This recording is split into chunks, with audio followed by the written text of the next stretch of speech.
Vamos lá, a gente vai falar sobre a metodologia DMAIC, certo? Que é o que fundamenta o Lean Six Sigma. Show de bola. Desligar o microfone.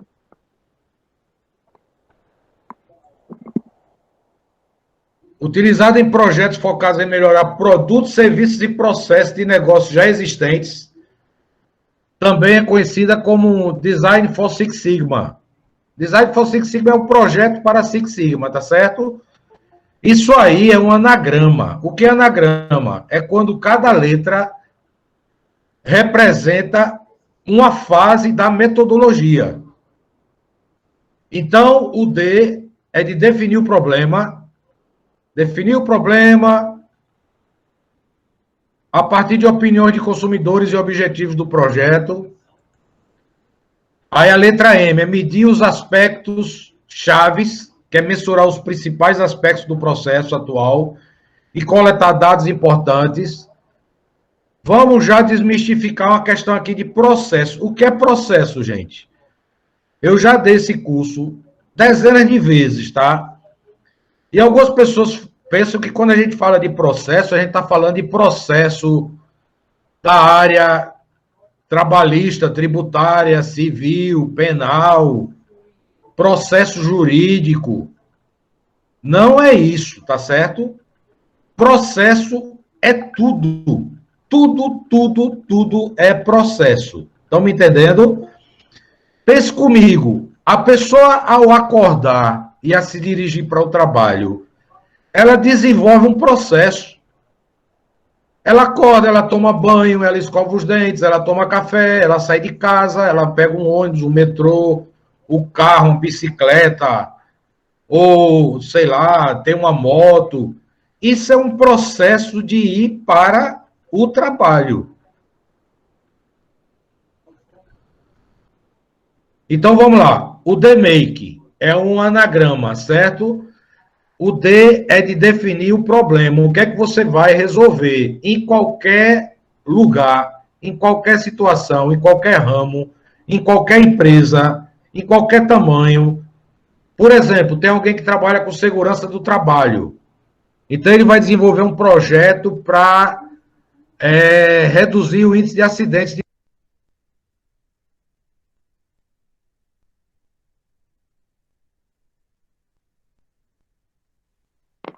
O microfone do professor parou. Olha só. Boa noite, tá todo mundo aí tranquilo? Ouvindo agora? Sim, professor. Olha Sim, só, professor, tranquilo. a gente está falando do DMAIC, ainda estou agora na primeira fase, que é definir o problema. Esse problema é uma situação que você tem na sua empresa, em qualquer ramo, em qualquer atividade, pode ser num banco, pode ser numa fábrica, pode ser numa prestação de serviço. A gente faz sempre a pergunta: existe algum lugar que não tenha problema, gente? Existe algum lugar que não tenha problema? Se alguém está sem áudio, verifique aí o seu alto-falantezinho, tá? Clica no símbolo de alto-falante do computador, que provavelmente ele está com X, tá certo? Olha só. Medir os aspectos chaves. O que são aspectos chaves? Aquilo que influencia no seu processo. Como eu estava falando, o processo é qualquer atividade. Na aula passada eu dei o exemplo de um processo de fazer um bolo. Então você tem as matérias-primas, os ingredientes do bolo, você tem as máquinas, que, por exemplo, eu posso citar a batedeira, posso citar o forno, um liquidificador. Você tem as pessoas, que é quem? A pessoa que está fazendo o bolo. Pode ser homem, pode ser mulher. E você tem o processo, que é a sequência. Para mim, aparece que o microfone do professor está desligado. Veja se é a sua configuração que está desligando meu microfone. Tem 3 bolinhas aí, certo? Pode ser que seu microfone, o meu microfone esteja desligado para você. Então, vamos lá, tá? Definir o problema, medir os aspectos chaves, analisar os dados. Todos os dados que influenciam no processo têm que ser analisados. Pense comigo, gente. Pense comigo. Se meu bolo der um problema, eu estou usando o bolo como exemplo, gente, porque é uma coisa muito corriqueira para todo mundo entender, certo? Se meu bolo queima, o que será que aconteceu? Pode ser que ele tenha passado muito tempo no forno, concorda? Ou se meu bolo queima, pode ser que a temperatura do meu forno esteja muito alta. Estão me entendendo? Então, isso é analisar os dados. Eu estou analisando os dados, olha o que é, para investigar relações de causa e efeito. Agora, o contrário, se meu bolo saiu cru, pode ter sido o tempo que ficou no forno, pode ser a temperatura do forno muito baixa. Então, todo o processo precisa ser analisado. Tá certo?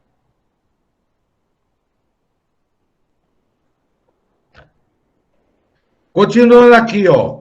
A letra I do DMake, né? Que eu já falei que o DMake é um anagrama. Cada letra dessa é uma fase. Implementar o processo ou melhorar o processo. Uma vez que você definiu o problema que você vai atacar, uma vez que você analisou os dados, uma vez que você mediu os dados, você analisou os dados, agora você vai implementar o processo, você vai procurar maneiras de melhorar o seu processo. Aí vem as ferramentas, tá certo? As ferramentas do Lean Six Sigma, que muitas pessoas nunca ouviram falar e algumas me perguntam no grupo durante a semana, o tempo todo, o que é Lean Six Sigma. No grupo 2, que vai começar a aula 13 de outubro, teve uma moça que falou: professor, seria bom orientar as pessoas sobre o que é Lean Six Sigma, porque algumas pessoas entram no grupo e saem porque não sabem o que é Lean Six Sigma.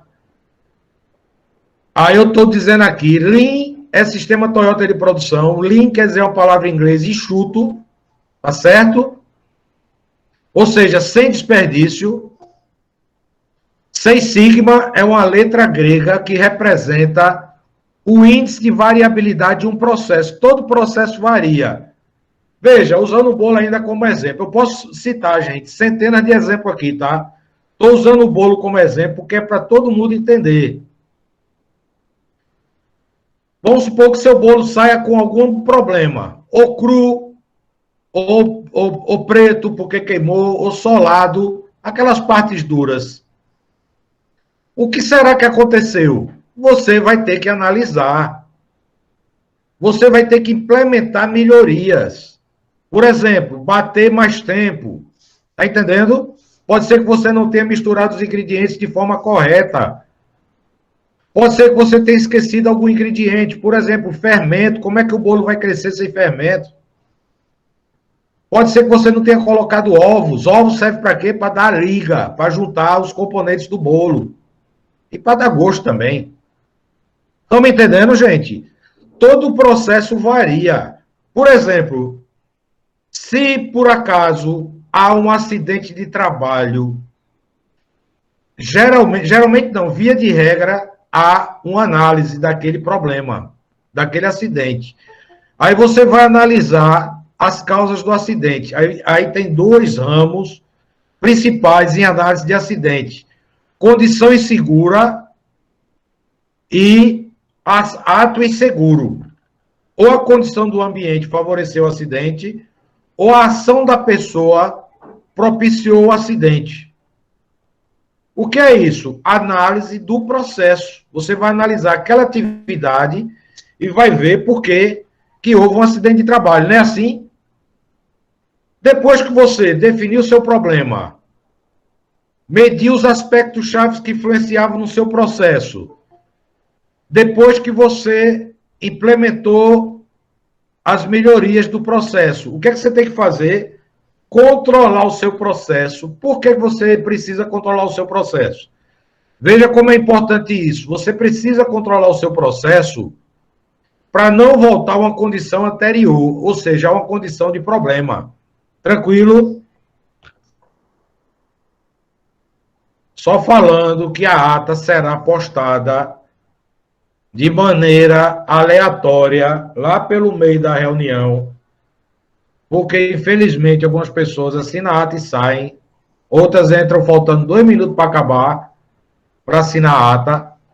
Então, a gente vai colocar a ata a partir do meio da aula, no momento aleatório, porque a gente prega por justiça, tá certo?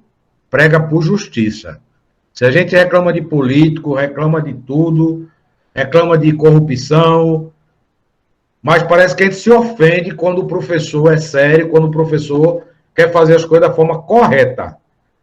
Quem é que merece o certificado? Quem participou do curso. Concorda comigo, gente? Vamos pregar o bom, o bem, certo? Vamos pregar o bem e agir conforme o bem.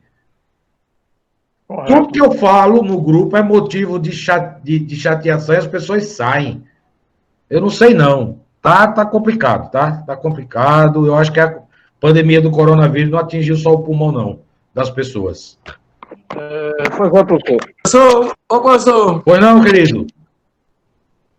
esse sotaque aí é de onde, senhor? Eu sou de Recife, Pernambuco, Nordeste, velho. Vice? Beleza, professor, velho? Pois é, professor. Aproveitando o princípio que o ensejo, senhor falou né? aí, essa situação que o senhor falou aí, que o pessoal tá saindo do grupo, porque o pessoal não sabe.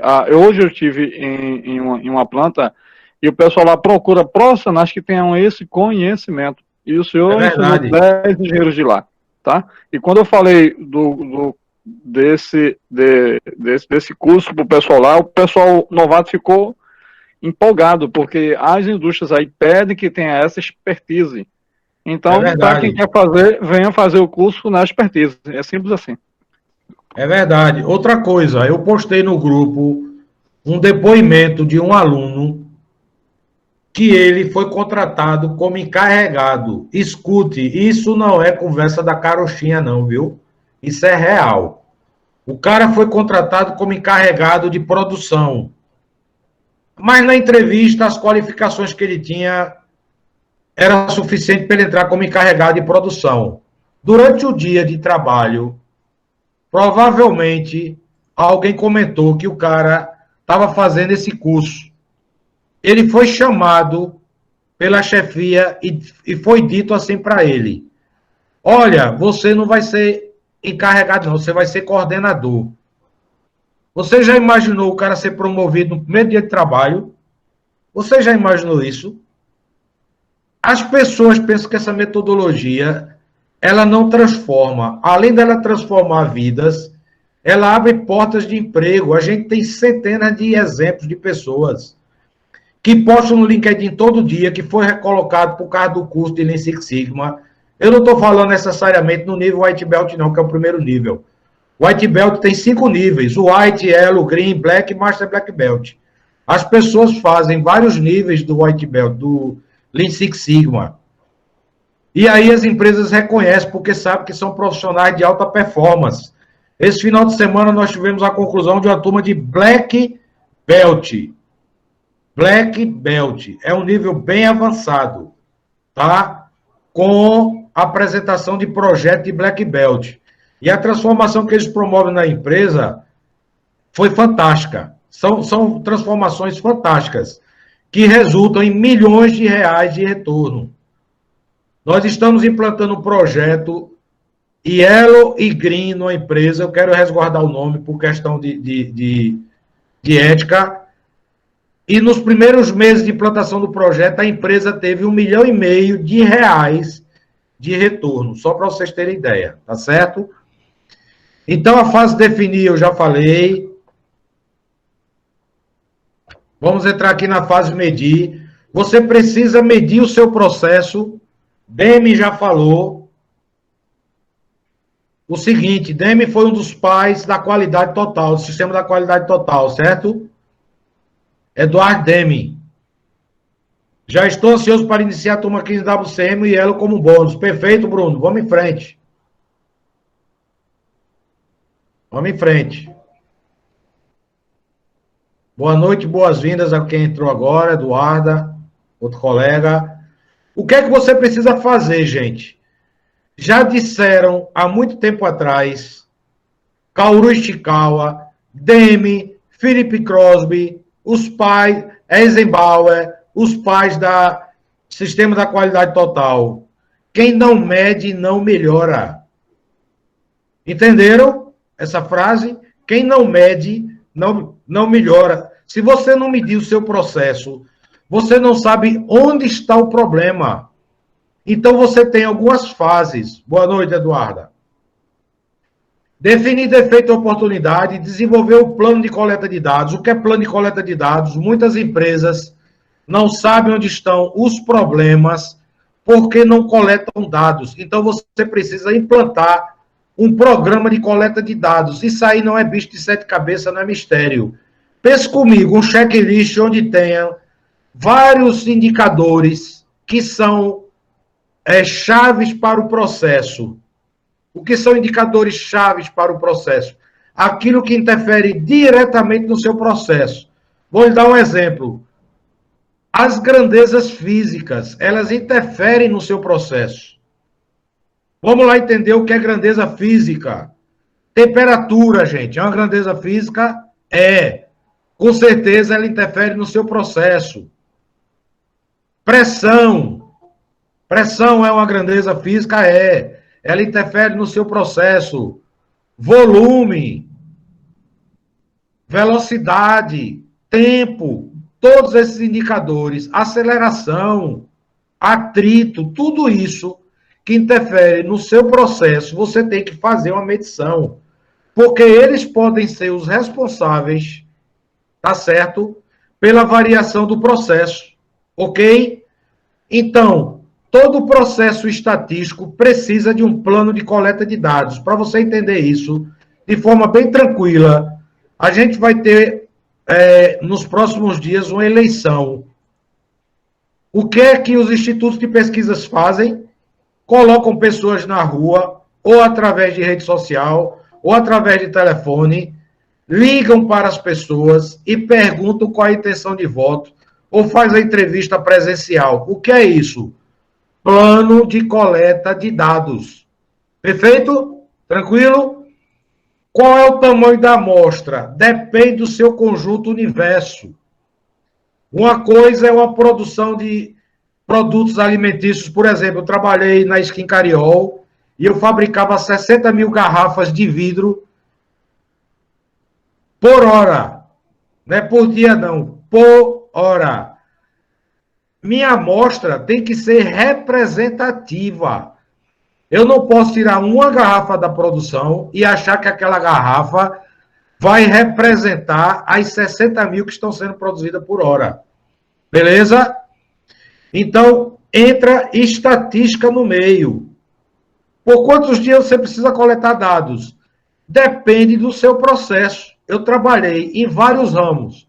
Entre eles, o ramo metalúrgico, que passavam, tipo assim, 1 ano fabricando um produto. Eu posso tirar de amostra um dia de trabalho? Não, porque um dia não vai representar o meu processo. Eu preciso de mais dados, então tudo varia. Varia o tamanho da minha amostra, varia a periodicidade da coleta de dados, ou seja, de quanto em quanto tempo eu tiro uma amostra do meu processo, varia o período de tirar essa amostra, é a cada minuto, é a cada 15 minutos, é a cada hora, é por dia, é por semana. Estão me entendendo, meus queridos? Isso é estatística, por isso que o Lean Six Sigma ele é fundamentado em fundamentos sólidos, quantitativos e estruturados. Vamos dar continuação aqui no anagrama. Eu vou analisar esses dados. Pense comigo. Eu estou usando a eleição porque está próximo e é notícia todo dia, toda hora para você analisar. Para você entender. O que é que adianta um instituto de pesquisa, tipo IBGE, fazer uma coleta de dados, ou seja, entrevistar as pessoas e não analisar esses dados? Vai adiantar alguma coisa não analisar os dados, gente? De jeito nenhum. A mesma coisa é seu processo de qualquer que seja. A gente fala de produção porque é mais fácil entender.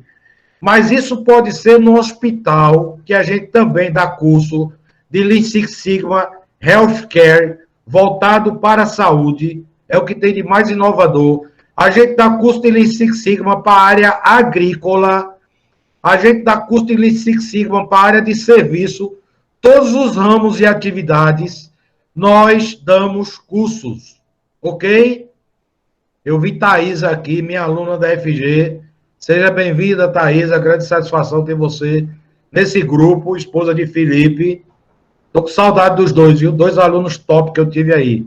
Thaís e Felipe. Então, você precisa analisar os dados. Analisar os dados. Para quê? Para identificar fontes de variação. Que instrumentos você vai utilizar para analisar os dados, gente? Ferramentas de estatística. Por isso que o Lean Six Sigma... Boa noite, Thiago. As ferramentas de Lean Six Sigma...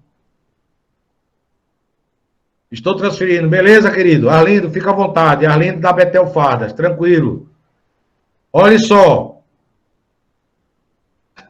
Se você for fazer as coisas na intuição... Boa noite, Taizinha. Se você for fazer as coisas na intuição, não dá certo. Eu dei uma disciplina chamada pesquisa operacional. Essa pesquisa operacional é transformar um cenário de negócio, de empresa, em equações e resolver através de algoritmos matemáticos os problemas. Ou seja, é transformar um cenário em equação matemática. Qual é a vantagem disso? Porque é uma ferramenta quantitativa. Se ela pode ser feita aqui, pode ser feita na China e o resultado é o mesmo. Pode ser feito nos Estados Unidos e o resultado é o mesmo. Estão entendendo, gente? O Lean Six Sigma também é assim. O Lean Six Sigma tem ferramentas de gestão que vem do sistema Toyota de produção e tem ferramentas estatísticas. O meu microfone não está desativado. O meu microfone não está desativado. Se alguém não estiver me escutando, vá aí nas 3 bolinhas e confira a sua configuração de som, beleza? Ou pode ser lá o seu símbolozinho de alto-falante que pode estar com X. Aí ele corta o seu microfone. Tranquilo, gente? Qual é a próxima fase do anagrama, do DMake? Implementar melhorias. Depois que você definir o seu problema, depois que você medir o seu processo, depois que você analisou os dados, você vai partir agora para implementações de melhorias, tá certo? Essa implementação de melhorias passa também por ferramentas ensinadas no Lean Six Sigma, ok? Por que o Lean Six Sigma tem faixas? É muito importante que você entenda isso. É exatamente como as artes marciais. Essas faixas do Lean Six Sigma foram inspiradas nas artes marciais. Quando uma pessoa entra no curso de judô, de karatê, de taekwondo, ele briga com faixa preta. Se ele brigar, se ele for lutar, ele vai passar vergonha, porque ele não conhece os golpes, porque ele não tem experiência, porque ele não tem destreza, ok? Ele começa da faixa inicial e vai adquirindo experiência, destreza, habilidade. Concordam comigo, gente? A mesma coisa é no conjunto de ferramentas consta o software. Professor, no conjunto de ferramentas consta o software. Mais ou menos, Silvio. O software Minitab é usado para fazer análise estatística. Não tem um software para implementar Lean Six Sigma em fábrica, em empresa, viu? Não tem um software. O software é para análise dos dados estatísticos. Por quê?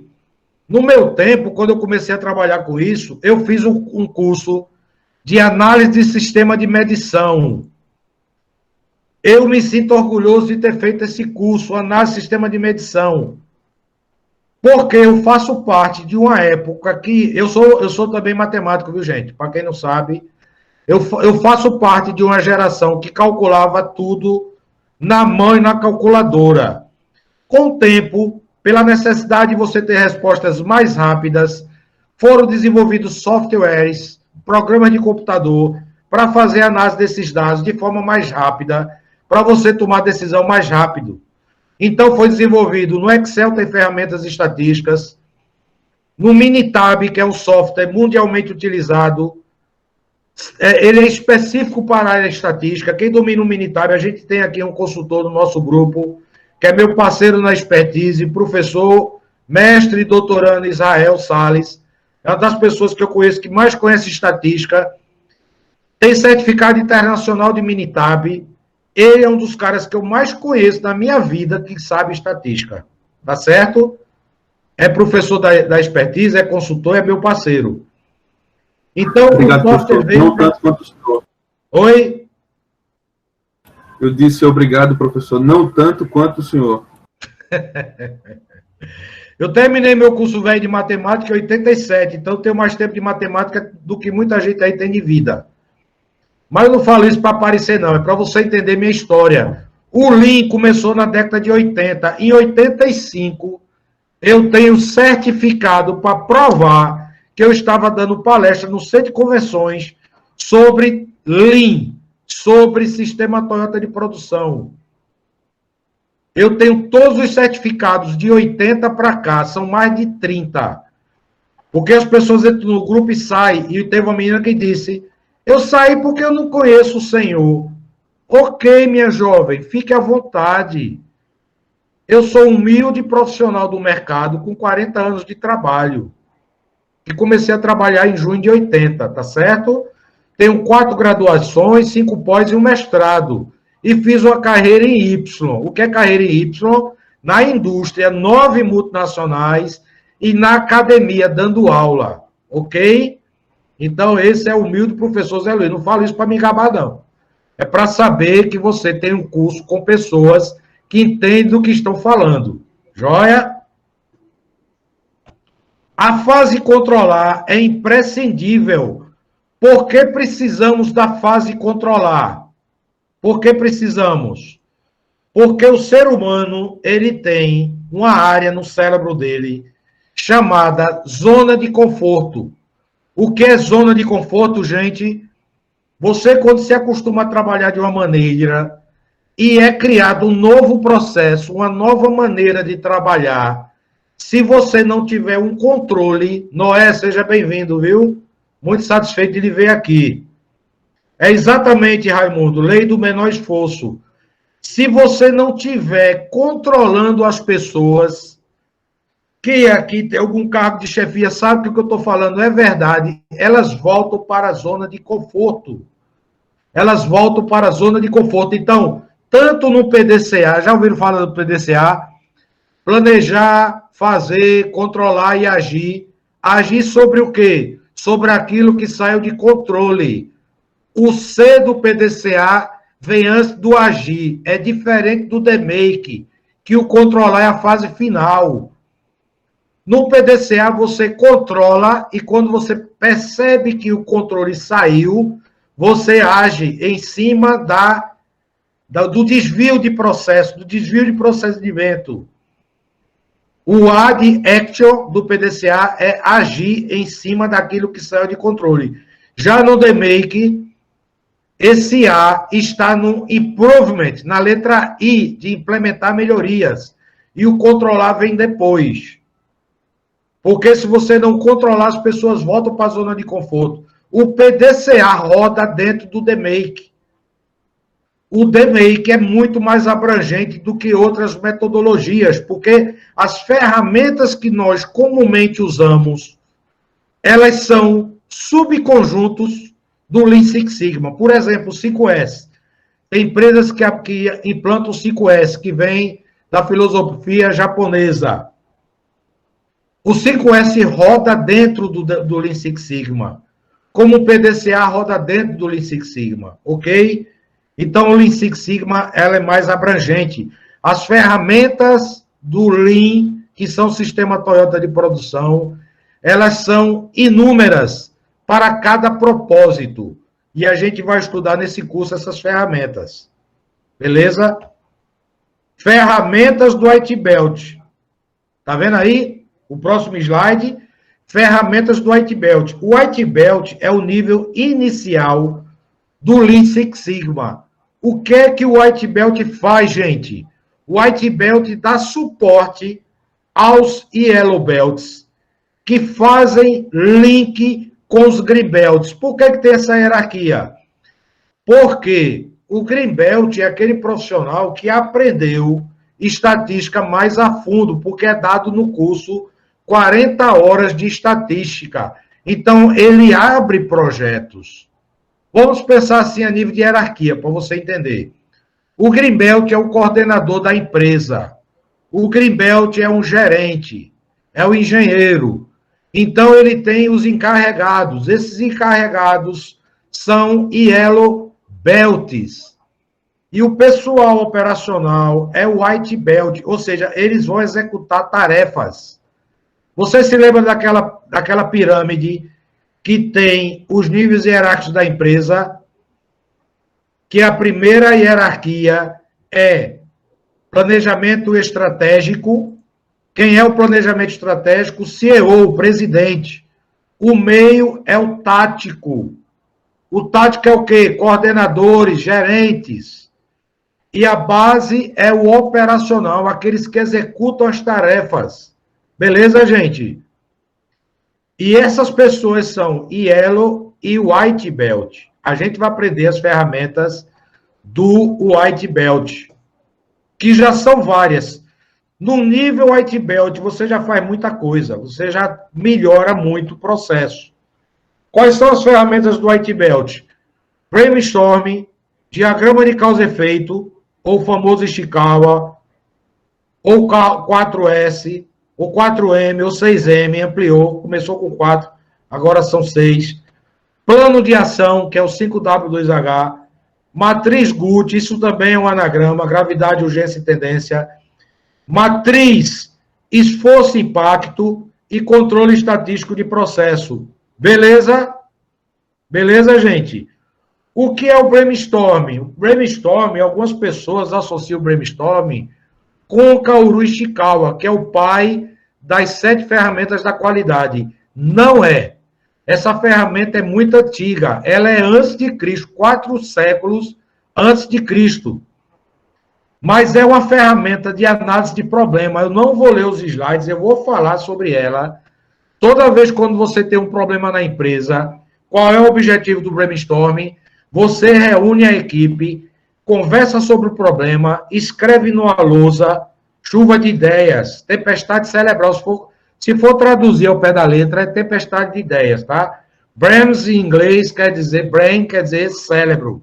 Storm quer dizer tempestade. No Nordeste, a gente chama toró de palpite. Ou seja, todo mundo tem palpite para tudo, né? E tempestade aqui, o nome é toró. Então, a gente faz uma reunião com as pessoas e pergunta: o que é que vocês acham que pode estar acontecendo?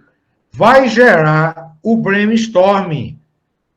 Essa técnica propõe que o grupo se reúne e utiliza a diversidade de pensamentos e experiências para gerar soluções inovadoras, sugerindo qualquer pensamento ou ideia que venha à mente a respeito do tema tratado. Qual é o objetivo? As pessoas têm liberdade de dar sugestões, de dar opiniões, sem ser inibida, sem ser travada, sem ser bloqueada, para que venha à tona tudo aquilo que pode estar influenciando no processo. Há 3 principais partes do brainstorming, que é o encontrar os fatos, geração de ideia e encontrar a solução, ok? Por que existe isso aí, esses 3 pilares? Para você não sair do objetivo que está sendo analisado. Porque senão as pessoas começam a bater papo, a conversar. Os meus anos todos de experiência, eu já participei de centenas de reuniões de brainstorming. Hoje mesmo na empresa fizemos uma. Segunda-feira fizemos uma. Semana passada fizemos uma. Isso é uma ferramenta comumente feita nas empresas. Ela permeia várias filosofias de trabalho, até o Scrum, que é chamado métodos ágeis, utiliza o brainstorming. Você tem que ouvir as pessoas, ouvir o que elas acham de um problema, mas sem sair do foco, ok? 4 principais regras do brainstorming. Críticas são rejeitadas, criatividade é bem-vinda, quantidade é necessária, combinação e aperfeiçoamento são necessários. Silva adorou toró de palpite. A gente usa muito isso na fábrica e ainda fala o sotaque. Toró de paripite, porque o nordestino não chama palpite, né? Ele gosta de emendar o L com E, então é paripite, ok? Toró de paripite. Eu adorava fazer reunião de brainstorming e adoro fazer até hoje, porque dali surgem ideias a respeito de um problema. Algumas regras são básicas, críticas são rejeitadas. Por quê? Pensa comigo.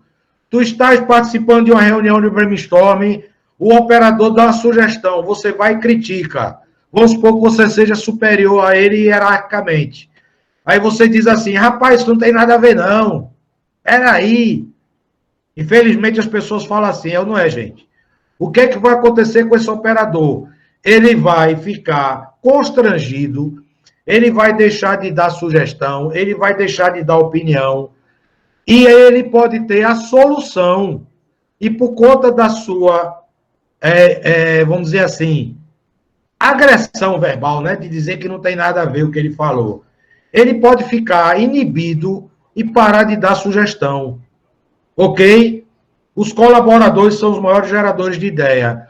O livro de Taishi Ono, que é o pai do sistema Toyota de produção, ele diz expressamente que os problemas acontecem no chão de fábrica, que você tem que entender o chão de fábrica, você tem que conviver com o chão de fábrica. É a mesma coisa de um tenente. Eu vi que tem uma menina aqui, que esse PM, eu estou, vamos dizer assim, deduzindo que é polícia militar. Mas vamos fazer esse exemplo na área militar, nas forças militares. Imagine que você tem um tenente. Quem está no campo de batalha é o soldado, é o sargento. O tenente precisa ouvir essas pessoas para saber que decisões tomar estrategicamente. O capitão, o coronel, tem que ouvir as pessoas de baixo. Isso acontece em todas as forças armadas. Eu tenho na minha família militares. Meu irmão, que já é aposentado, foi da Marinha. Meu pai, que já morreu com 90 e poucos anos de idade, 94 anos, 90 anos, era da FAB, Força Aérea Brasileira, e eu conheço bem a hierarquia militar. Você tem que ouvir as patentes abaixo sua para tomar decisões acertadas. A mesma coisa é num ramo qualquer. No hospital, o médico tem que ouvir o enfermeiro, tem que ouvir o auxiliar de enfermagem, tem que ouvir o cara que leva a marca, que é chamado maqueiro. Num banco, o gerente tem que ouvir o caixa, tem que ouvir o assistente administrativo. Todas as pessoas têm que ouvir, porque senão não virão ideias para resolver problemas.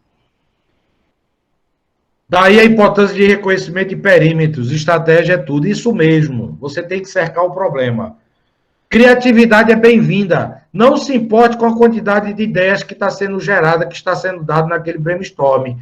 Quanto mais ideias, maior a probabilidade de aparecer a causa do problema.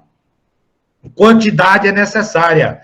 Eu já fiz várias reuniões de brainstorming que, no quinto ou sexto tópico, a pessoa dizia: ah, professor, tá bom. Isso em sala de aula e quando era na fábrica.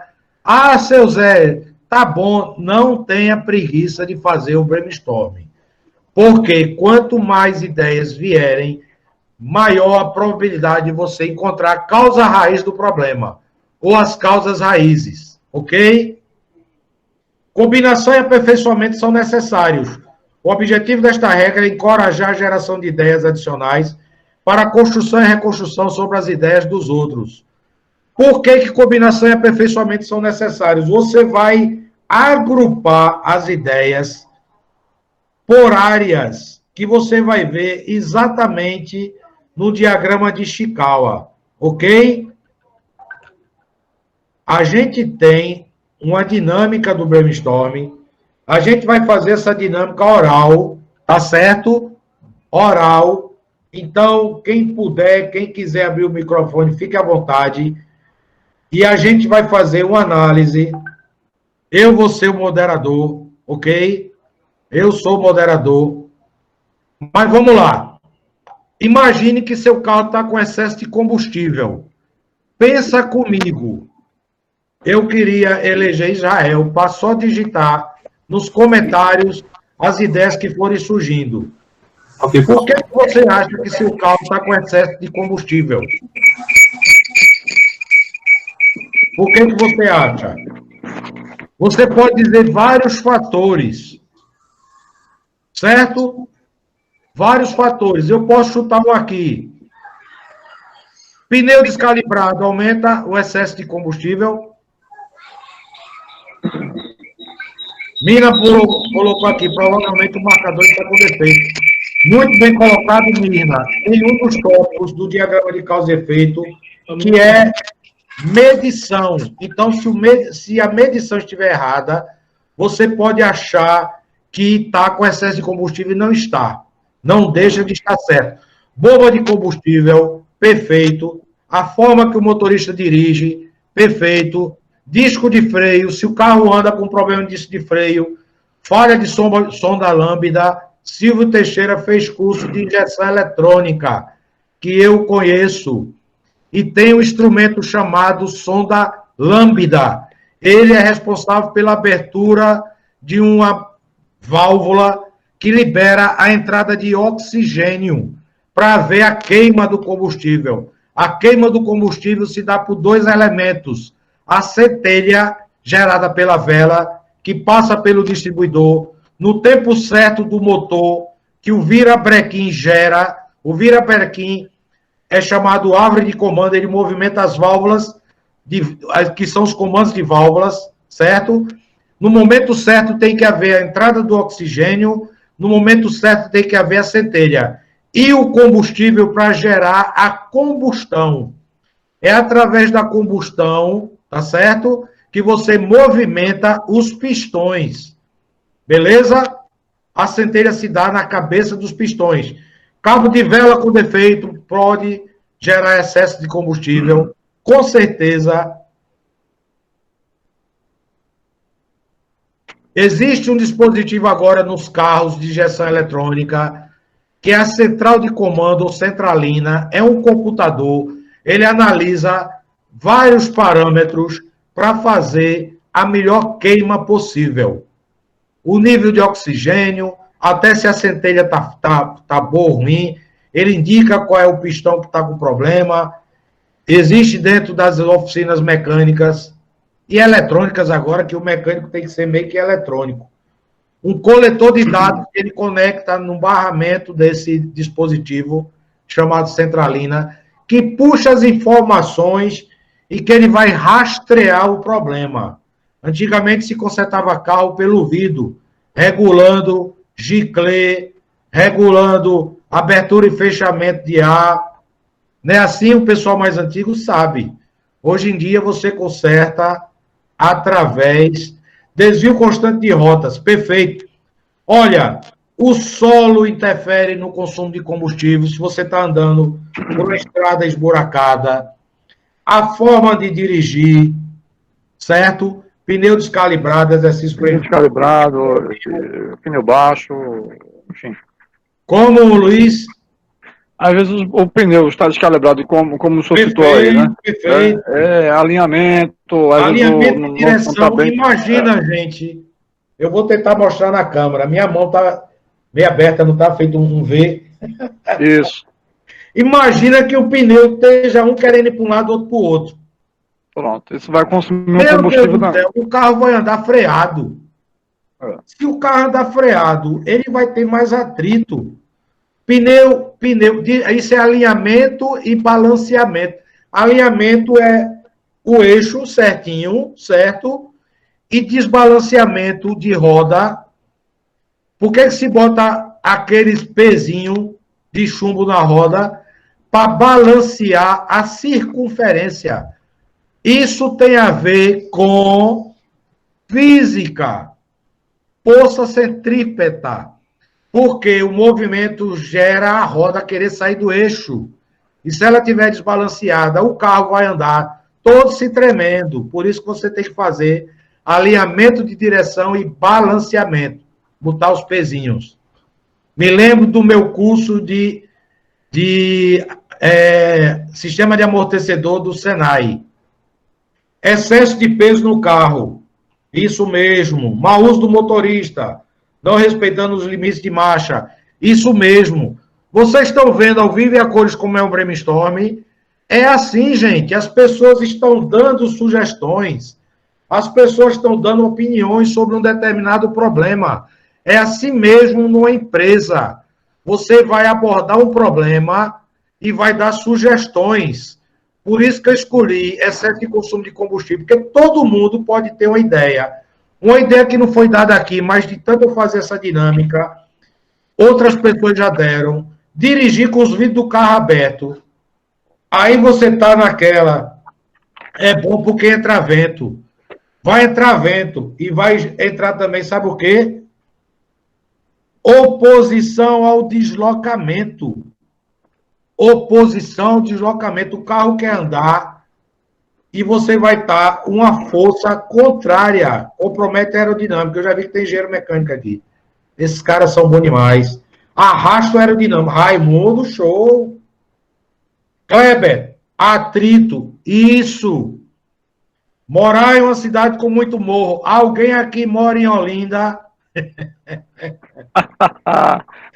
Eu sei que tem gente que mora em Olinda. Imagina subir e descer aquela ladeira de Olinda. Eu sei que alguém aqui mora em Nova Descoberta, que na aula passada alguém disse que morava em Nova Descoberta. Bem pertinho de mim, que mora em Casa Amarela. Eu, quando ando pela Avenida Norte, eu olho para o lado direito, vindo para casa, tem morro. Quem sobe e desce morro, o carro consome mais. Ou seja, meio ambiente. Vocês vão entender porque que eu estou falando de morro. Já já a gente vai entrar no diagrama de Chicau e você vai entender. Moro em Salvador, mas conheci esta cidade maravilhosa. Salvador também tem morro pra caramba, viu? Eu conheço Salvador também. E penso numa cidade boa, bonita demais. Eu, Lula, de Nova Descoberta. Lula, Luiz Carlos, Nova Descoberta, bem pertinho de mim. E até o bizu da pizzaria. Pizzaria Norte, que fica aqui na Avenida Norte. É boa e barata. Olha só. Se a bomba de combustível tiver adulterada, também vai ter consumo. Mas eu falo a bomba de combustível no posto. Vocês viram no Fantástico uma denúncia que os postos de gasolina, até isso as pessoas fazem, gente. Vamos marcar o encontro nessa pizzaria, vamos mesmo. Sou de Caeté, Zunha, Abreu e Lima, conheço tudo. Porque eu trabalhei nessas fábricas todinhas, meus funcionários moravam. Aí, eu ia buscar em casa de madrugada para consertar a máquina. Olha, minha vida foi uma aventura, viu? Pense comigo. Muitos anos em fábrica. Olha só, gente. Para a gente ir para a próxima ferramenta, o posto de combustível, às vezes, ele adultera aquele medidor. Ele diz que está botando 40 litros do seu carro e está botando 35. Quando você faz a medição de consumo, você vai dizer que seu carro está consumindo muito, porque o combustível acabou antes do previsto. Cabo de Santo Agostinho. Conheço também. Conheço demais. Trabalhei na Belco. Bem pertinho lá. Olha só. Trabalhei na Cronorte também, viu? Cabo de Santo Agostinho. Você vê que eu conheço a região metropolitana todinha das fábricas que eu trabalhei. Veja bem comigo. Ipojuca, oxe, Ipojuca. Trabalhei até na faculdade de Ipojuca, Fajoca, dando aula. Aí, Ipojuca, olha onde eu fui parar. Dei aula na Fajoca. Professor é como taxista, dá aula em todo canto. Vamos lá para a nossa próxima ferramenta, diagrama de Ishikawa. Quem foi Kaoru Ishikawa? Foi um cientista japonês que no Japão pós-guerra ele utilizou as 7 ferramentas da qualidade desenvolvidas por ele. Eu nunca gosto de dizer inventada, certo? Mônica L, será, Mônica L? Está sendo gravada, nem se preocupe. Olha só, o Japão pós-Segunda Guerra Mundial, eu falei isso na primeira aula, e só para falar aqui rapidinho, ele foi devastado por 2 bombas atômicas lançadas pelos Estados Unidos, nas cidades de Hiroshima e Nagasaki. O Japão, desde a sua história, desde seu período colonial, eu estou falando antes de Cristo, viu, gente? Sempre viveu em guerra. Pense num país que sempre viveu em guerra, foi o Japão. Antes da Primeira Guerra Mundial, o Japão já vivia em guerra. Então, ele sempre teve uma cultura, uma disciplina muito voltada para redução de consumo, redução de desperdício, porque o Japão é um país formado por várias ilhas, muitas ilhas são vulcânicas, ou seja, não produz nada. Não produz nada. A gente vai ter gráfico de Pareto ainda, viu, querido? Viu, Lula? Não produz... tem muitos recursos escassos no Japão. O Japão, quando muito, ele produz arroz em cultura irrigada. Porque ilha vulcânica, o solo é infértil para o plantio. E as poucas cidades que são habitadas, eles procuram aproveitar o máximo possível dos recursos. Por isso que o Japão é símbolo não só de eficiência, como uso sustentável dos recursos. Ok, gente? A gente precisaria estar num curso muito maior para eu passar 1 hora falando do Japão. Mas deixa eu focar em Kaoru Ishikawa.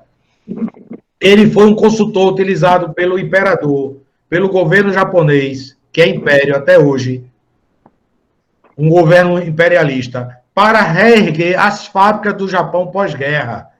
E como os Estados Unidos ocupou o Japão pós-guerra, muita gente não conhece a história, mas vai aí um toque. Os Estados Unidos, depois que jogou as bombas de Hiroshima e Nagasaki, matando mais de 300 mil pessoas de forma instantânea, e mais de 1 milhão pós-bomba, devido ao câncer provocado pela radiação, ele se sentiu responsável pelo reerguimento do Japão. Então, ele mandou consultores para o Japão para ajudar no reerguimento do país, da economia, das fábricas, das escolas, das estradas. E o Japão também mandou para os Estados Unidos pensadores, pesquisadores, cientistas, para aprender sobre também a forma de trabalhar de Henry Ford, que é o Fordismo, de Taylor, que é o Taylorismo, das fábricas que tinham nos Estados Unidos alta produtividade, chamada produção em massa. Mas uma produção, eu vou dizer para vocês aqui um termo, praticamente baseada no desperdício. Não precisa ser professor de história para saber que os carros americanos, até a década de 90, eram carros enormes, gigantes. Quem é mais antigo já ouviu falar do Landau, né? Do Aero Willis. Carros enormes, gente, que faziam 4 km com litro de combustível. Do Maverick, da Chevrolet. Carros absurdamente grandes. O Maverick até hoje é conhecido como um dos carros que mais consome combustível, ainda mais que lançaram o Maverick chamado V8, que é V8. 8 cilindros em V. Eram 8 cilindros consumindo combustível. Então, quando os cientistas japoneses chegaram nos Estados Unidos, eles ficaram admirados com o desperdício de Galaxy, Impala. Muito bem, Júlio César, é da minha geração, é do meu tempo. Esses carros mesmo, gigantes. O famoso Landau. Aos 3 anos de idade, o professor já era gestor de fábricas. Eu comecei com 17 anos. Na FIB da década de 80, 9 de junho de 1980. Eu sou praticamente um dinossauro. Eu passei pela segunda Revolução Industrial, terceira, e estou vivendo a quarta. Olha só, Kaoru Ishikawa criou um método para análise de problemas chamado 4Ms, que eram dividir os tópicos do brainstorm em métodos, materiais, mão de obra e máquinas. Ele teorizou que todos os processos, se você dividisse nesses 4Ms, você mapeava o seu processo. Mapeava o seu processo. Mapear o processo é uma forma de entender o processo e identificar os desperdícios, ok?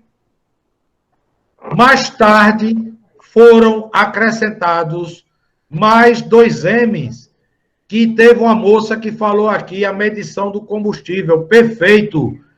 Medição foi incorporado, porque imagine que você tem um manômetro, engenheiros de plantão, técnicos mecânicos, meu amigo Luiz sabe o que é um manômetro, instrumento utilizado para medir pressão, porque pressão é um item fundamental nos processos. Você tem as máquinas alimentadas por ar comprimido para movimentar os dispositivos pneumáticos, válvulas e cilindros. A base de uma máquina, se eu for dizer assim, hoje em dia é o PLC, que é o computador central, as entradas e saídas analógicas e digitais e os dispositivos pneumáticos, mangueiras, conexões, válvulas e cilindros. Me dê isso que eu construo qualquer máquina. Me dê isso. Eu construo qualquer máquina. E foi adicionado o meio ambiente. O meio ambiente também interfere nos processos. Imagine que você está trabalhando com um processo que seja sensível à umidade relativa do ar. Eu vou botar aqui na câmera. O que é isso? Uma garrafa de PET. Tem escrito aí, Indaiá. Não é fazendo propaganda não, viu? Fabrica aqui, fabrica no Ceará. Já visitei milhões de vezes, já forneci máquina para Indaiá, no tempo que eu trabalhava na Krupp. Então, isso aqui é feito de PET. PET não é PET animalzinho pequeno, não, tá?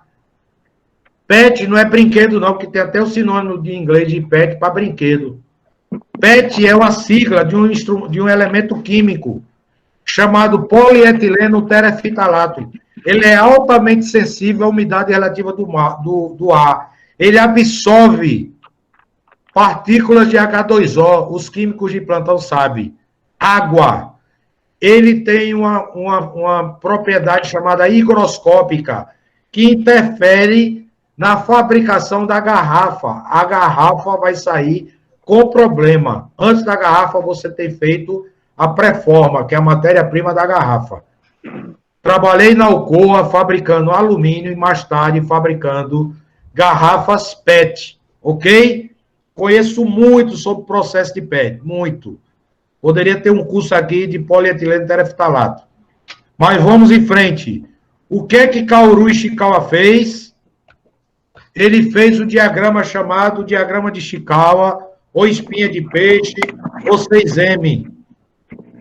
É primordial você trazer para o diagrama de Ishikawa os tópicos levantados no brainstorming, que a gente vai fazer essa dinâmica também aqui, ok? Olha só, você tem as causas primárias. Quais são as causas primárias? Você já recebe prontas as causas primárias. As causas primárias são os títulos: máquina, método, mão de obra, matéria-prima, meio ambiente e medição. Essas causas primárias já vêm no seu formulário, que eu vou disponibilizar no grupo, ok? É o formulário que nós utilizamos no curso e nós utilizamos nas nossas dinâmicas. Então, olha só, as causas primárias você não escreve, elas já vêm. É preciso que você chegue na causa secundária e na causa terciária, no mínimo. O que é isso? É você aprofundar a sua análise. Beleza, gente? Quando você aprofunda, desculpe, eu tô com soluço. Vou dar um gole d'água.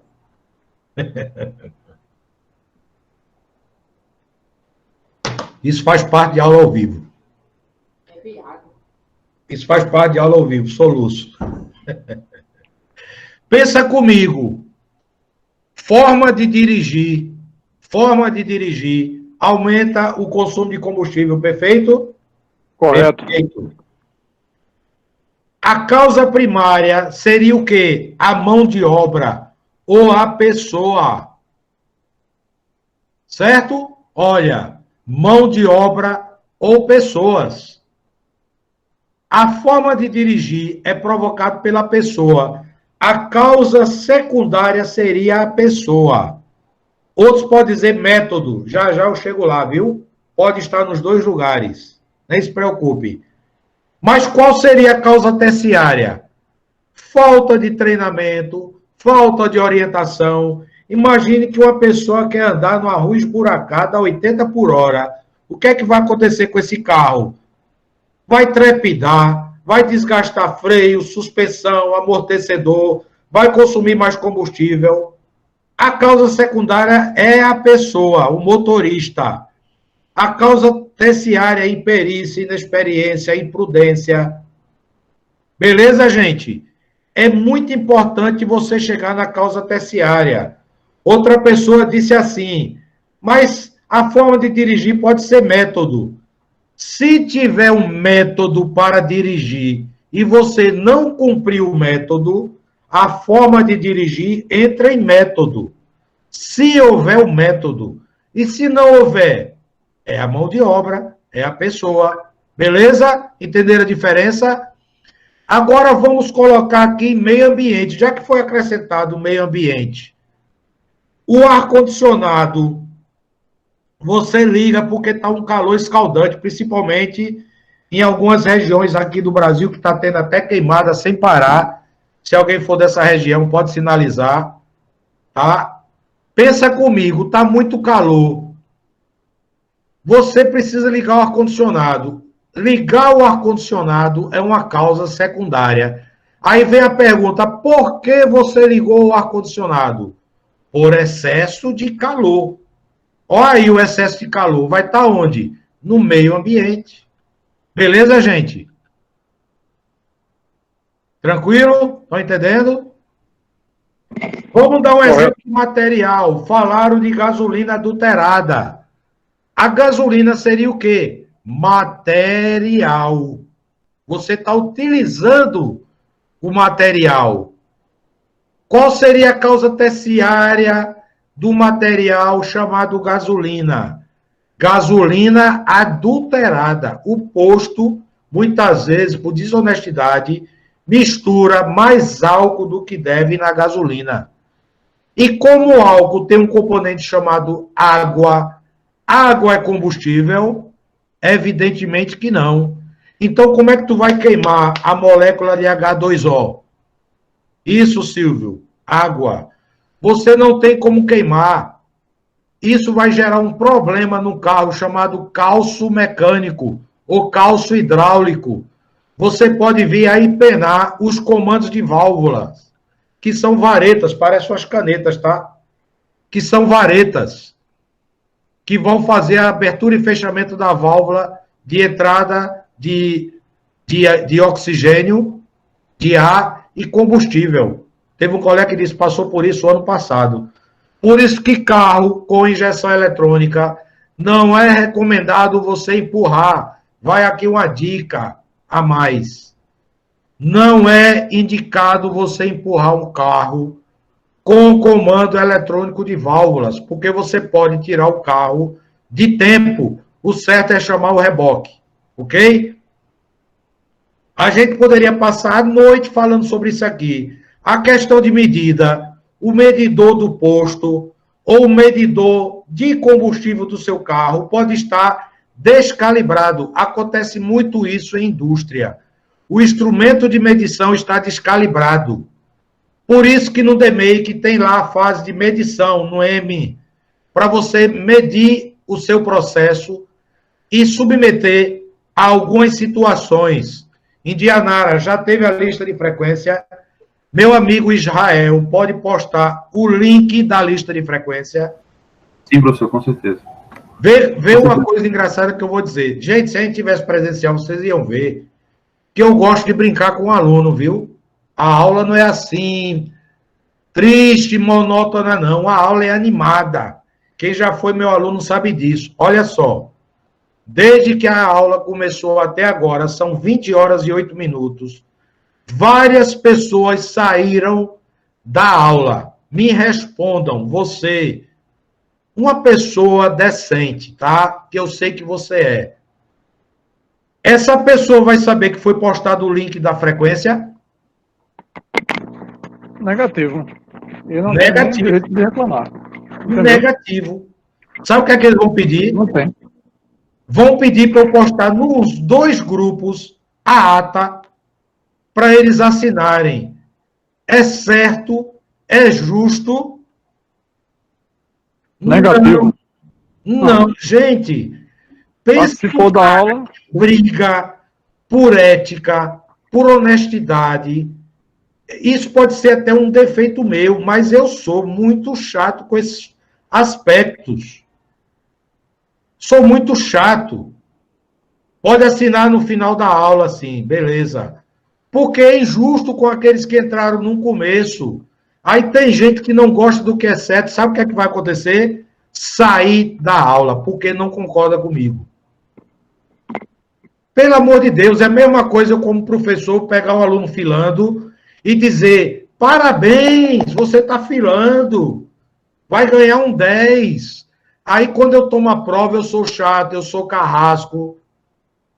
Gente, se a gente prega tanto justiça no Brasil, no governo, entre os políticos, quando a gente toma uma atitude ética, correta, as pessoas são contra, dá para entender.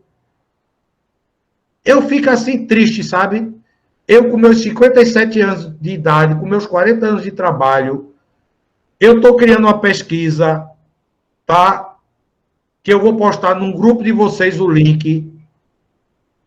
Eu criei uma pesquisa porque as pessoas saem dos grupos. Porque você está dando um curso de graça com certificado internacional, ministrado por um profissional com 40 anos de trabalho, que já sou aposentado, que tenho minha empresa, que já fiz o que eu precisava fazer da minha vida. Eu estou dando oportunidade a pessoas jovens, a pessoas em começo de carreira, a pessoas que fazem o curso de engenharia.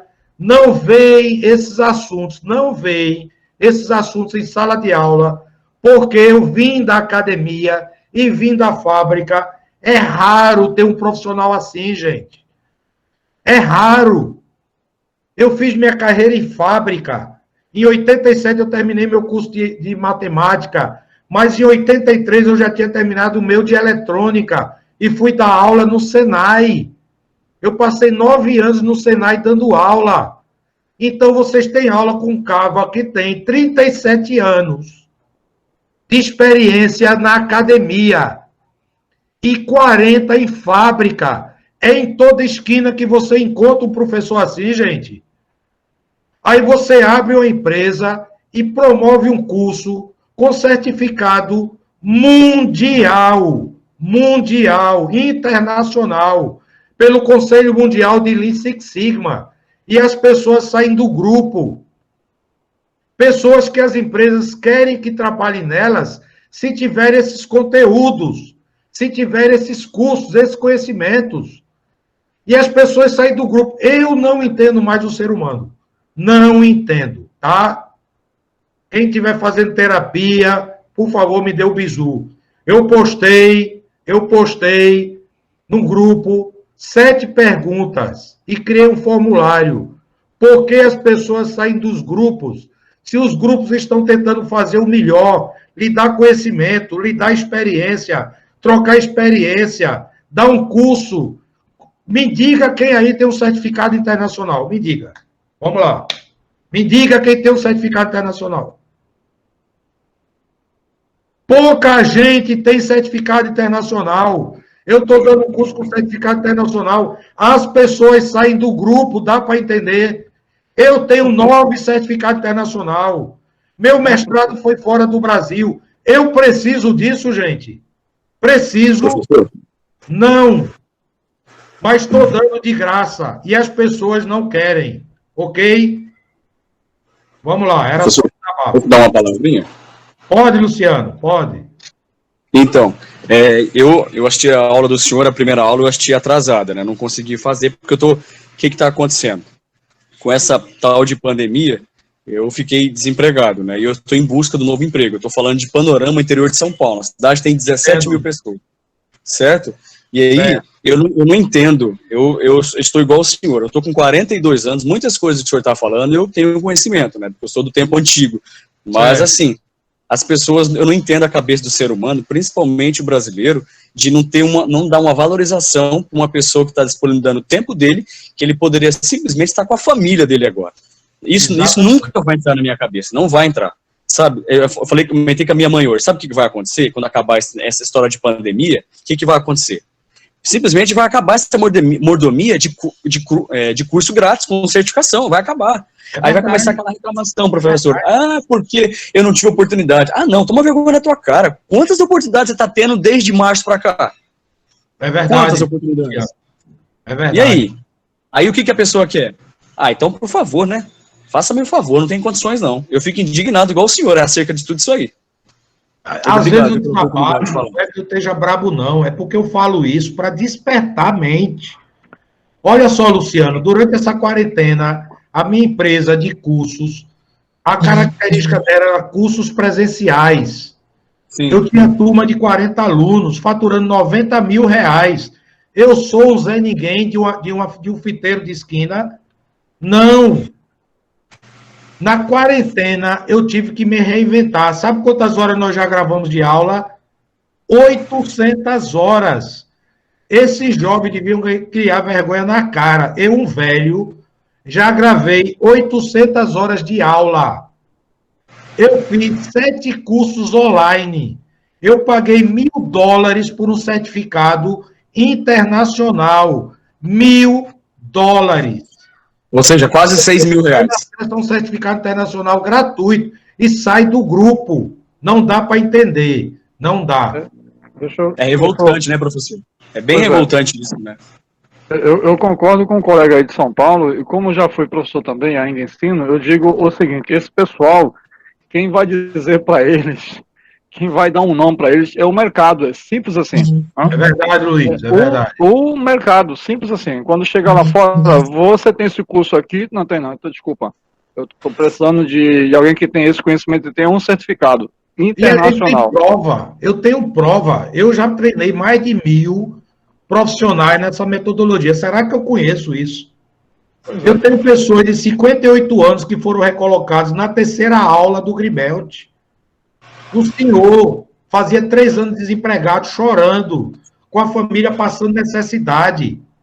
O cara foi recolocado na terceira aula do Greenbelt. Se quiserem, eu boto o depoimento dele aqui para vocês ouvirem. Eu faço questão. Se você mandar para mim, eu faço questão. Para me mandar para algumas pessoas, viu, que estão merecendo ouvir certas coisas. Pois é bom isso aí, é bom isso aí. Concordo. Vamos lá, vamos em frente. Vamos em frente, gente. Vamos lá, vamos voltar. É bom ao vivo porque a gente troca informações relevantes, ok? Sim. A gente já fez o exercício prático, beleza, do diagrama de Chikawa, aqui oral, tranquilo? Correto. A próxima ferramenta é chamada plano de ação, o 5W2H. O 5W2H é uma tabela, são termos em inglês. 5W porque são 5 verbos. What, representatividade, mas é assim, o que fazer, ok? Quem fazer. São verbos no infinitivo. When, quando fazer. O início do projeto, daquela ação. Que ação, gente? O que você vai corrigir no seu problema, beleza? Qual é o fim previsto e qual o status? Olha só, se você dá um prazo de 7 dias para uma pessoa trazer uma informação do processo e na reunião seguinte ela traz a célula dessa planilha, fica verdinha, indicando que a ação foi realizada. Mas vamos supor que você deu um prazo de 1 mês ou 15 dias e a reunião aconteceu com 7 dias. Ela está atrasada? Não. Está dentro do prazo, então você risca a célula de amarelo. Isso no Excel é muito fácil. Vou disponibilizar a planilha também no grupo. Mas se você tem um prazo de 7 dias, chega na próxima reunião, ela não traz a resposta solicitada pelo grupo, a célula fica vermelha. O why, em inglês, é por quê? Não é porque ela trouxe atrasado, é porque você vai fazer aquela atividade. Já eu vou exemplificar com o nosso brainstorm, com o nosso diagrama de causa e efeito, do excesso de combustível, para você entender. O how, por isso que chama 5W2H, é como você vai fazer aquela atividade. aquela ação para corrigir o problema. Ok? E quanto custa? How much? Quanto custa em inglês? Quanto vai custar aquela atividade? Vamos fazer esse exercício prático do excesso de combustível para você entender. Vamos lá. No brainstorm, você viu que o carro consumia muito combustível porque o sistema de injeção estava desregulado. Várias pessoas sugeriram várias causas. A gente vai abordar algumas causas aqui. Tranquilo, gente? Para você entender o plano de ação, que pode ser pneu descalibrado, Israel. Perfeito. Tem várias coisas aqui para você colocar. Eu vou colocar algumas, tá? De forma oral, para ser mais rápido e produtivo o curso. Atividade, pneu descalibrado. Calibrar pneus. Olha, calibrar é um verbo no infinitivo. Ele denota ação. Verbo denota ação. Então, atividade, se o pneu está descalibrado, atividade é calibrar pneu. Tranquilo? Quem vai calibrar o pneu? Vamos dizer aqui, o motorista do carro. Eu posso dizer Luciano, Daniel, Roberto, Luiz Alves, Kleber, Israel. É a pessoa. Nunca bote departamento. A gente criou um slogan em empresa dizendo assim, ó, cachorro com 2 donos morre de fome. Se você não tem a pessoa, ninguém faz. É assim que funciona, infelizmente. Então, aqui, quem não é o departamento? É a manutenção, é a produção, é o PCM, que é o planejamento da manutenção, é o PCP, que é o planejamento de produção. Não!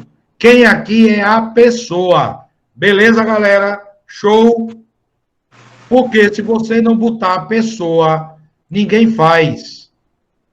Quando você pensa comigo, tem ações que têm que ser feitas rapidamente, porque elas estão tendo uma influência muito brusca no processo. Por exemplo, pneu descalibrado, em algum momento o carro vai até parar, que você não vai comer a borracha do seu pneu andando com o pneu ao ponto dele esvaziar, zerar o ar dele, ok? Então, isso seria uma ação de emergência calibrar o pneu. O início da ação é quando você detectou que o pneu está descalibrado.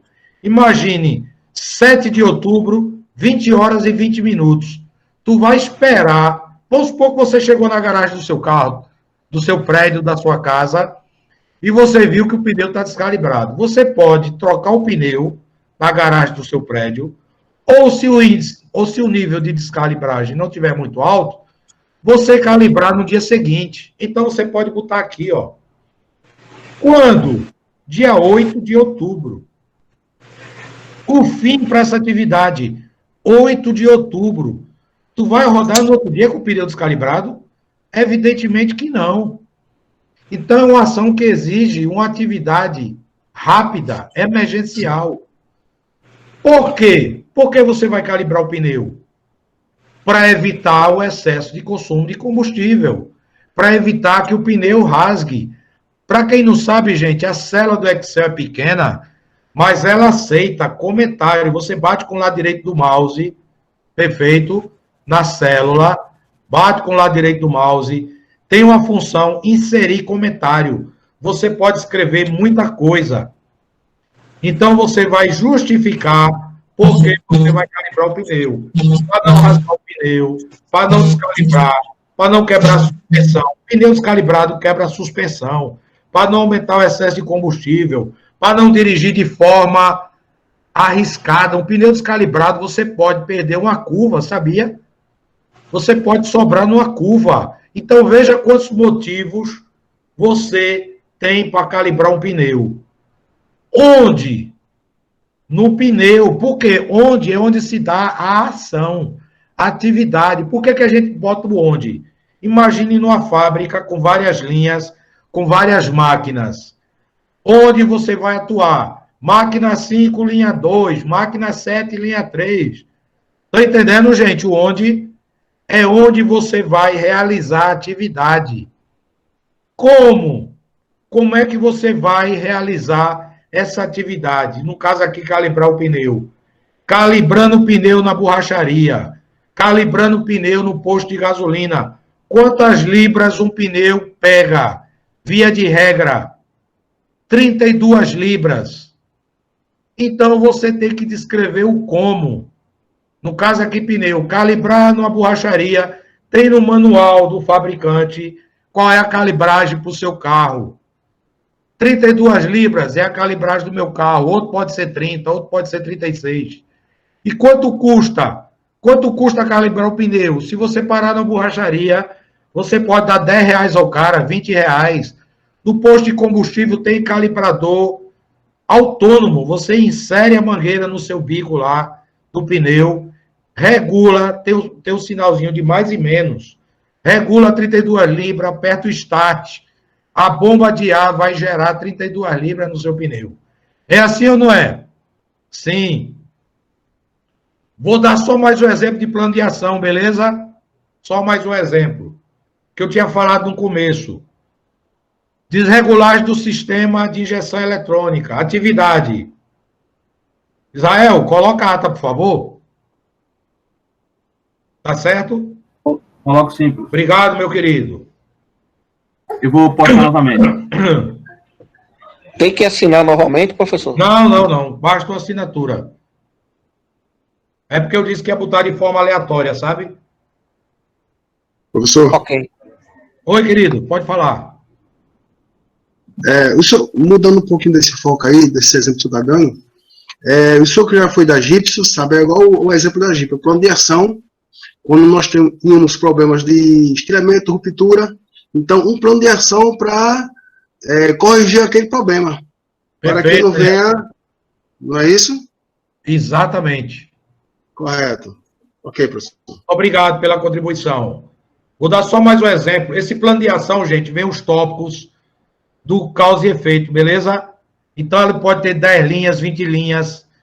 Eu sou consultor, eu dei uma consultoria numa usina de cana-de-açúcar sobre PDCA.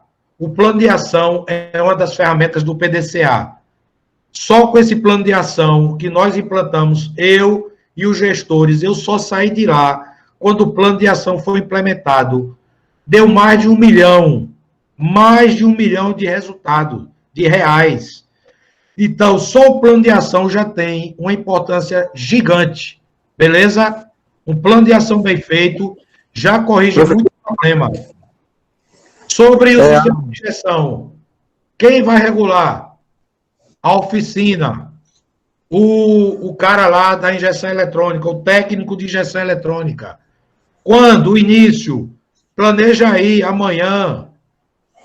Por quê? Para o carro voltar a consumir de forma correta. O meu carro já teve um consumo absurdo, de 5 km por litro. Tinha um bico injetor entupido. Então, fiz o serviço do sistema de injeção. Aí, por precaução, o cara troca cabo de vela, o cara troca, ele bota os bicos de injeção no banho ultrassônico, ele bota o coletor de dados, que é um computadorzinho, que puxa os alarmes todinho, aí regulou a sonda lambda, regulou a válvula que regula a entrada de oxigênio para fazer a queima. Ou seja, o cara regulou o meu sistema de injeção eletrônico. E o carro voltou a fazer 8. É um carro, uma SUV, então o máximo de consumo dele são 8 km por litro, que já está bom demais.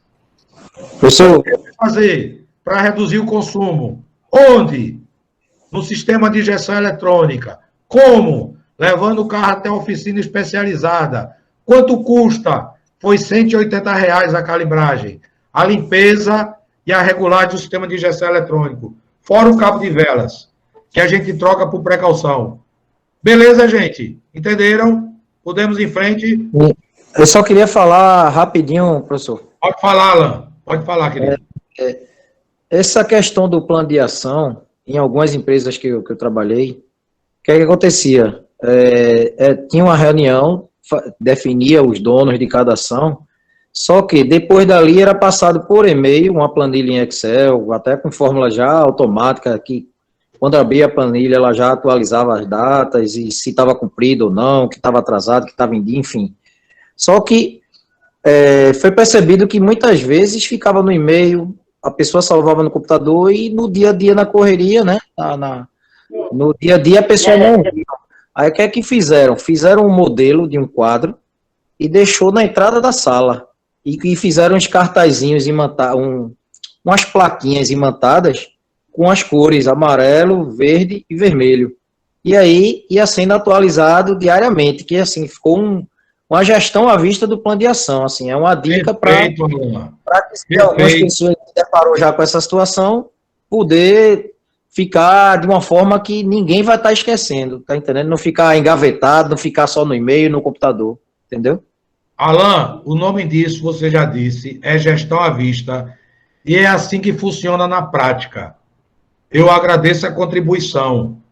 É assim que funciona na prática. As empresas têm vários quadros, isso foi instituído pela Ambev, chamado gestão à vista, depois disseminou para o mundo todo, tá?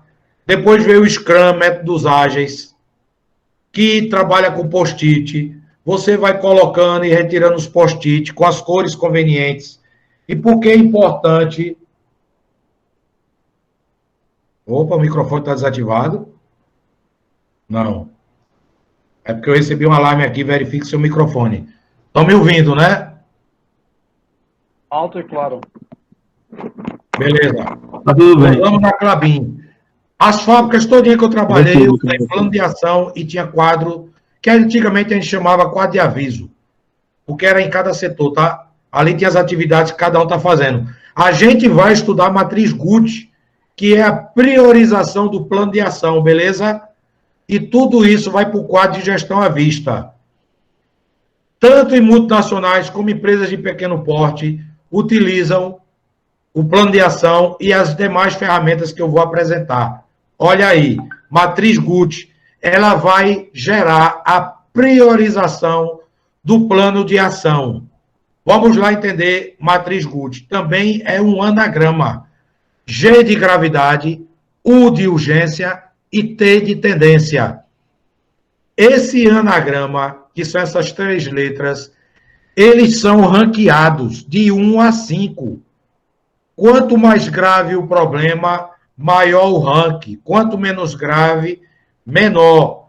Isso serve para a gravidade, para a urgência e para a tendência. Vamos lá para a tabela para vocês entenderem. Quando é que eu uso gravidade 5? Os prejuízos ou dificuldades são extremamente graves. Quando é que eu uso a urgência 5? É necessário uma ação imediata. Quando é que eu uso a tendência 5? Se nada for feito, o agravamento será imediato. Essas ferramentas que eu estou ensinando, que eu estou apresentando, que muitos já sabem, elas têm que ser feitas em equipes, porque quando você faz sozinho, só vai levar em conta a sua opinião. Não existe projeto de uma pessoa só. Os projetos são feitos por equipes. Eu vou dar 2 exemplos de problemas de gravidade 5, urgência 5, tendência 5, para vocês entenderem. Imagine que chegue uma pessoa infartada na emergência de um hospital. Qual seria o nível de gravidade? Podem falar ou escrever. 5. Obrigado, Rebeca. Porque se aquela pessoa não for atendida o mais rápido possível, ela pode vir a falecer. Então, o nível de gravidade para o infarto é 5. Qual seria o nível de urgência? 5. Qual a tendência de piorar? Se a pessoa não for atendida, ela vai morrer. Então, a tendência de piorar é 5. Agora, eu vou dar um exemplo para uma empresa, para uma fábrica. Tem aí meu amigo Luiz Alves, que percorre muitas fábricas. É um dos diretores da Gravetec, trabalha em várias empresas. Eu passei de fábrica. Fui de manutenção, produção, qualidade. Pense comigo, um painel elétrico você passa, quando você vê aquele painel elétrico, está tão quente que sua mão não consegue tocar. significa que a temperatura passou de 70 graus centígrados. Possivelmente há um ponto quente ou um curto-circuito dentro daquele painel. Qual o nível de gravidade? 5. Qual a urgência? 5. Qual a tendência de piorar? 5. Pode abrir um curto-circuito, o painel pode pegar fogo e pode a fábrica pegar fogo. Isso. Agora, se tu passa e o painel está frio, tem problema? Não. Não. Qual a gravidade? Não tem gravidade. Não tem pressa. O que é que tu vai fazer num painel gelado? Qual a tendência de piorar? Nenhuma. Qual seria a tendência? 1.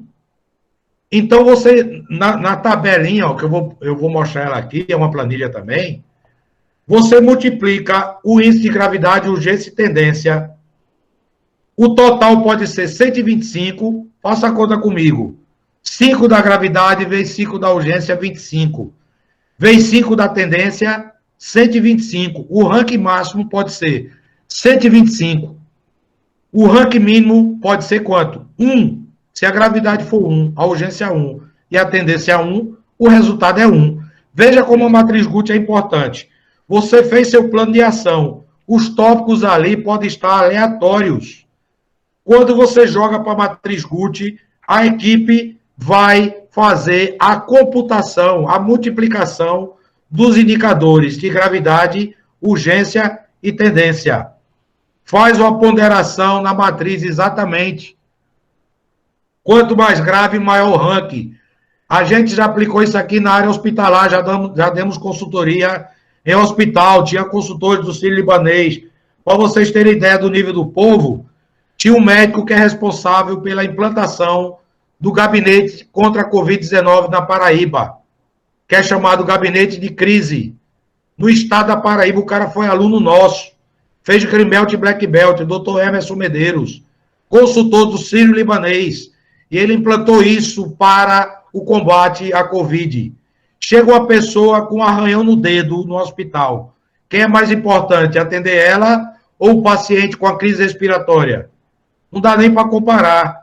O arranhão no dedo seria a gravidade 1, urgência 1 e tendência 1. Se fosse fazer a matriz Guth dentro do hospital, o cara com arranhão no dedo seria 1. Seria o último da fila.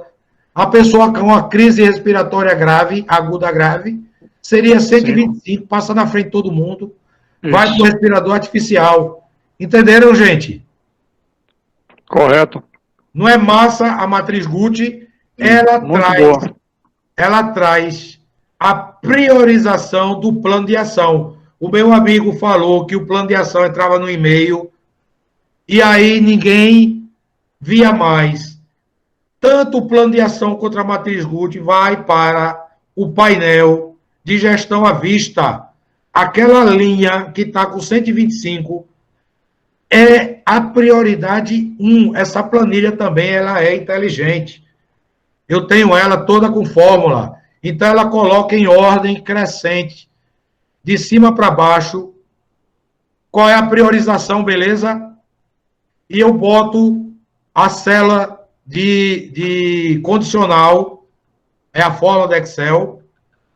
Eu coloco uma condicional, é semelhante ao protocolo de Manchester. Na área hospitalar, o nome do protocolo é esse. É a cor da pulseira. Perfeito, querido? É isso mesmo. No hospital tem a cor da pulseira para o nível de gravidade. Primeiro, para não espantar outros pacientes. Eita, aquele paciente está muito grave. Ele é um paciente severo. Aí, para não ter esse clima de pânico na recepção, lá na triagem, coloca a pulseira. Mas o enfermeiro, o médico, sabe que a cor da pulseira indica o nível de gravidade do paciente e coloca ele na frente.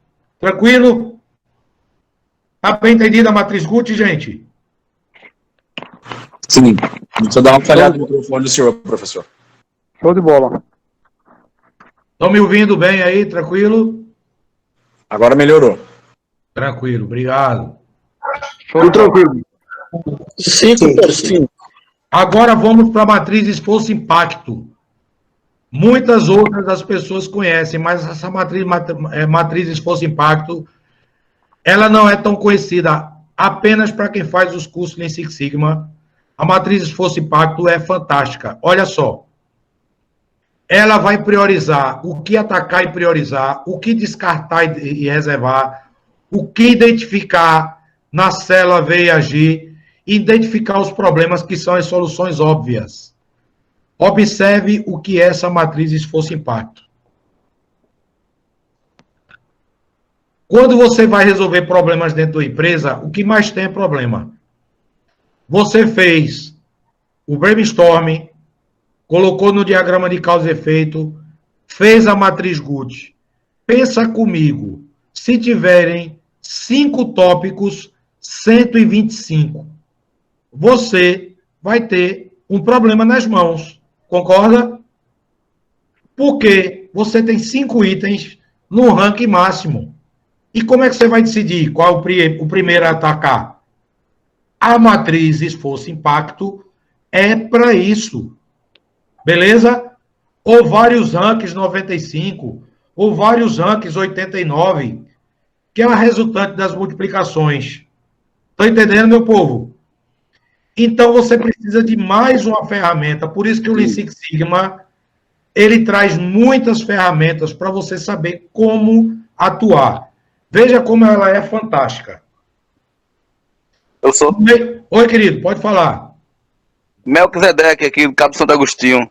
Pois não, Só voltando um pouco lá na Matriz Gut, a gente fazia muito isso lá no EAS, o senhor conhece muito bem lá. Estaleiro Atlético Sul, conheço demais.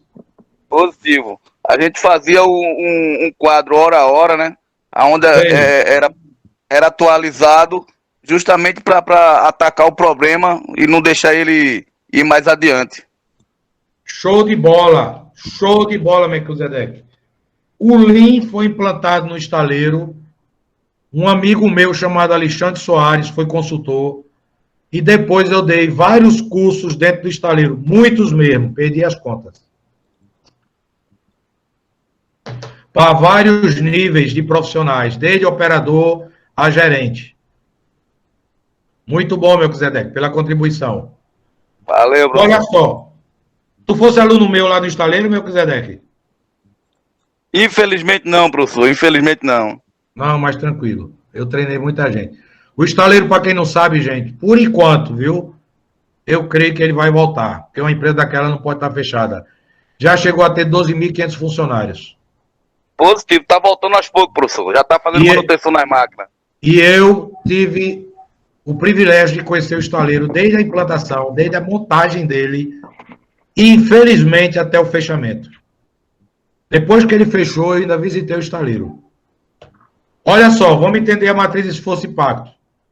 No eixo X, você tem um impacto. Vamos entender por parte, tá? No eixo Y, você tem um esforço.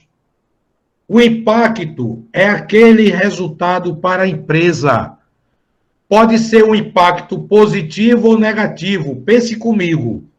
Se algo está impactando a empresa de forma negativa, gerando desperdício, colocando as pessoas em risco, podendo provocar, exatamente, uma vaca está com carrapato e o dono da vaca resolveu matar a vaca. Não atacou a causa raiz. Perfeito. Obrigado pela contribuição.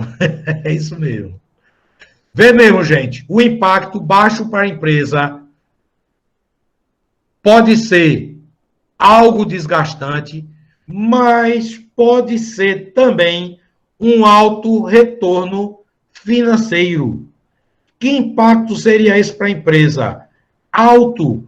Uma ação que eu tomar trará um alto impacto financeiro ou um baixo impacto financeiro.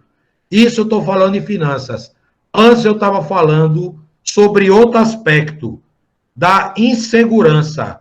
Aquela situação pode trazer um alto impacto para o funcionário, ou seja, um acidente. Então, é importante, ou um baixo impacto. Agora vamos para o eixo Y, do esforço. Aquela atividade, com pouco esforço, eu posso resolver. O que é pouco esforço? Com poucos recursos, com poucas pessoas, ou as pessoas que eu tenho disponíveis na empresa, sem precisar contratar uma consultoria, sem precisar contratar uma empresa de prestação de serviço. Isso eu considero um esforço baixo. Mas o que é um esforço alto? Eu vou precisar da autorização da alta gestão. Se a empresa é uma empresa SA, que tem um controle acionário fora do Brasil, como eu trabalhei em várias multinacionais, tinha empresas que o controle era nos Estados Unidos, por exemplo, a Alcoa. Tinha uma empresa que o controle era na Alemanha, por exemplo, a ThyssenKrupp, que eu trabalhei. Uma empresa era na Holanda, na Philips, eu trabalhei. O esforço para eu fazer uma atividade de alto custo, eu precisaria da assinatura do meu gerente, o gerente passa por um diretor, o diretor passa para o presidente e tem que ir para o corporativo. Vocês acham que esse projeto seria aprovado? Dificilmente. Vamos entender os quadrantes, beleza? Eu falei do quadrante X, impacto, e Y, esforço. Está vendo meu mouse? Agora vamos para os quadrantes. Se o impacto é baixo, porém o esforço é baixo, ou seja, com poucos recursos, com pouco tempo, eu resolvo. Como é o nome desse quadrante? Ver e agir. Eu preciso esperar para resolver, gente? Não. Pensa comigo aquela situação do painel quente. Não. Eu preciso chamar uma consultoria? Não, eu tenho que chamar o pessoal da elétrica. Pessoal, só precisa assinar ato uma vez, viu? Foi enviado várias vezes porque teve uma pessoa aí que pediu. Aí, em consideração, para ninguém dizer que a gente é ditador, Israel, na gentileza, postou de novo. Professor, vai dizer que é Caxias. Tudo que a gente faz é mal interpretado. Se posta é mal interpretado, se não posta é mal interpretado. A situação é complicada, viu? Até padre e pastor tem um problema sério. Padre e pastor está sofrendo que só sovaco de aleijado, como diz o Matuto. Lá no Ceará a gente chama assim, sovaco de aleijado, imagina. O cara o dia todo com a boleta demais do sovaco. Nosso professor é uma benção, vamos que vamos. A gente tem que brincar também, porque senão o povo surta. Vê mesmo, aquilo que o impacto é baixo, o esforço é baixo, eu chamo de ver e agir, eu resolvo rápido. Mas se o impacto é alto para a empresa, ou seja, eu vou trazer um bom retorno, que projeto é esse? Prioritário. Vocês estão vendo que o projeto prioritário é aquele que o esforço é baixo, ou seja, com minha equipe, com os componentes da minha equipe, eu resolvo. É esse que eu priorizo. Mas se o meu impacto é alto, porém o esforço é alto, como é o nome desse projeto? Complexo. Porque eu preciso da assinatura do gerente, do diretor. Eu preciso... Olha, eu já trabalhei em empresas que eu tinha autorização, permissão pelo meu cargo de utilizar orçamentos até 150 mil reais, sem pedir autorização a ninguém.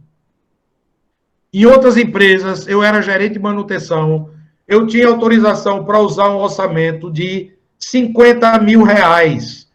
Então, eu utilizava para comprar peça para máquina, comprar instrumento de medição, multímetro, analisador lógico, eu utilizava para repor ferramenta dos funcionários que eles perdiam ou quebravam. Beleza, gente? Eu posso considerar isso um projeto complexo? De jeito nenhum. Mas vamos supor que eu precisasse modernizar uma máquina. Eu entrei na Alcoa para modernizar os laminadores. Os laminadores eram controlados por relé e contactor. Isso é o que se chama de segunda revolução industrial. A terceira revolução foi a entrada do PLC, do controlador lógico programável nas máquinas. 1966 foi inventado o transistor. Aí eu precisava ter algumas horas de aula para ensinar isso a vocês. Do transistor chegou-se no circuito integrado. Foram criadas placas eletrônicas que controlavam as máquinas. 1966 configura o início da terceira revolução industrial. Não tinha robô, mas tinham placas de controle. Eu entrei na Alcoa para automatizar os laminadores. Esses projetos eram complexos, passavam de milhões de dólares. Eu podia autorizar, gente? Não. Isso é chamado um projeto complexo. Isso veio up-down. O que é up-down? De inglês, de cima para baixo. Luiz Augusto, sou da automação. Conheço muito, meu filho. Passei minha vida dando aula de inversor de frequência, PLC e automação industrial e sistema supervisório. Então, vamos lá. Um projeto complexo, gente, é para nível Black Belt, porque é aquele cara que lida com a alta administração. O Green Belt é chamado projeto prioritário e Yellow Belt é chamado projeto VIAG. E o White Belt, que é o curso que vocês estão fazendo, é o pessoal que vai executar o projeto no chão de fábrica, na atividade, no Gemba, o termo em japonês, Gemba, G-E-M-B-A, é o local onde acontece o problema. Beleza? Entender a matriz esforço-impacto. Quando você faz o brainstorm, você traz para o diagrama de causa e efeito, você traz para o 5W2H, você traz para a matriz GUT e agora para a matriz esforço-impacto. E vai caracterizar os projetos. Porque o Lean Six Sigma é abertura de projetos em vários níveis. Se o nível é rápido, ou seja, impacto baixo, esforço baixo, é VIAG. O 5W2H resolve, que é o que a gente chama de plano de ação. Precisa ser Greenbelt para fazer um plano de ação? Não. Beleza? Mas os projetos de alto impacto para a empresa, depois do feriado, que é 12 de outubro, que é uma segunda, na outra semana é 24 e 25 de outubro. Não, 18 e 19, desculpe. Nós teremos o encerramento do Greenbelt, da turma 9. São pessoas de alto nível, engenheiros como vocês, que estão aptas a resolverem projetos complexos, porque elas tiveram 40 horas de aula de estatística no Minitab e 40 horas de aula de ferramentas do sistema Toyota de produção. Então, elas estão cheias de ferramentas para resolução de problemas. Beleza? Mas, mesmo no nível White Belt, eu faço questão de ensinar essas ferramentas. Tem alguns cursos de White Belt de 2 horas. Dá tempo, gente? Ensinar o White Belt em 2 horas. A gente está completando a 6ª hora de aula e eu ainda não entrei na ferramenta estatística, que vai ser dada para o meu amigo Israel na próxima aula. Mas eu quero complementar aqui as ferramentas, tá certo? A próxima ferramenta é o controle estatístico do processo. Primeiro, para você melhorar um processo, você precisa controlar o processo. Só que tem uma fase antes de controlar. Antes de controlar, é conhecer o processo. O nome disso é mapeamento de processo. Você precisa conhecer o processo. Como é que se mapeia um processo? Vou lhe dar aqui uma dica básica. Você mapeia o processo fazendo o caminho da matéria-prima. Da entrada da matéria-prima no almoxarifado, você já tem que ter pessoas da qualidade inspecionando para quê? Para que aquela matéria-prima não entre na produção com problema. Porque se a matéria-prima entrar com problema, ela vai gerar um produto defeituoso. Isso é mapear um processo. Desde a recepção da matéria-prima no almoxarifado. Depois passa pelo armazenamento. Aí aquela matéria-prima é requisitada pela produção. ela entra na produção, começa o ciclo produtivo. A partir do momento que a matéria-prima entra na produção, ela muda de nome. Ela não é mais chamada de matéria-prima, ela é chamada de material em processamento. Em processamento, beleza? Porque já houve agregação de valor. Veja, a gente tem que ter uma visão global de um processo. Por isso que eu dou esse curso, porque eu tenho a visão matemática, física, eletrônica, mecânica, científica de um processo. O que é agregar valor? A matéria-prima foi transportada do almoxarifado para a fábrica através de um transporte. Quer seja um operador puxando uma paleteira, mas houve mão de obra, não houve? Então houve agregação de valor. Quer seja através de uma empilhadeira. A empilhadeira foi buscar matéria-prima no almoxarifado. Uma empilhadeira é um instrumento caro. Houve agregação de valor? Não. Sim. No estaleiro Atlântico Sul, matérias-primas eram transportadas por carretas. Tem um amigo aí do estaleiro que pode comprovar que é verdade. Porque eram chapas de aço de 1 polegada de espessura, 6 metros de comprimento, 3 de largura. Como é que eu vou transportar uma matéria-prima dessa? Carretas enormes, professor, diga-se de passagem. Oi? Carretas enormes, diga-se de passagem. Carretas enormes. Eu estou falando para vocês da origem do CEP, porque slide 83, são 20h56, eu vou acabar a aula de 21 horas, dentro do horário previsto. Esse tópico... Infelizmente vai acabar a nossa aula. Oi? Infelizmente vai acabar a nossa aula. Mas igual o mineiro, o trem tá ficando bom, acaba. Mas é assim mesmo, tá tudo dentro do cronograma. O meu amigo Israel vai dar esse assunto de CEP na próxima aula, mas eu estou introduzindo vocês ao CEP, ok? A gente começa falando de CEP dizendo que não é código de endereçamento postal, certo? Porque eu já dei vários cursos e eu pergunto na sala, alguém já ouviu falar de CEP? E a turma, professor, Correios, código de endereçamento postal. Não. Ou então alguém perguntar se é sistema elétrico de potência, né? Porque pode... O sistema é frequência, né? Mas tudo bem, a turma escreve sistema com C também. A turma pergunta tudo. CEP é controle estatístico de processo. Eu estou introduzindo vocês no assunto, tá? Todo processo varia. Concordam comigo, gente? Todo processo varia. Sim. Uma cirurgia varia. Você acha que o tempo de uma cirurgia é o mesmo? Pode ser um parto, pode ser uma cirurgia de coração, de pulmão, de qualquer coisa. O atendimento no caixa de um banco é o mesmo? Não. Jamais. Todo bolo é a mesma. Olha, todo bolo é diferente do outro. Você pode não acreditar, mas é verdade. O que vai diferenciar de um para o outro é o instrumento de medição. Qual é? O seu paladar.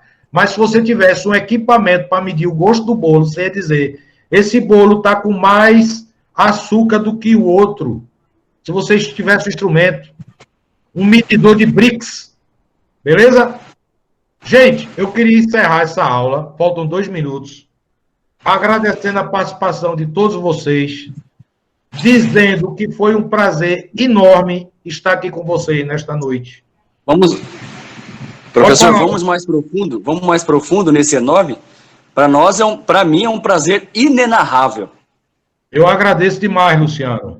A gente pode se ver em outros cursos, além do White Belt, nós temos a nossa plataforma de cursos online, onde eu dou Yellow Belt, que são 24 horas, são 3 encontros de 8 horas, só que tem mais de 60 vídeos, tá? Cada vídeo de 15 minutos para não cansar.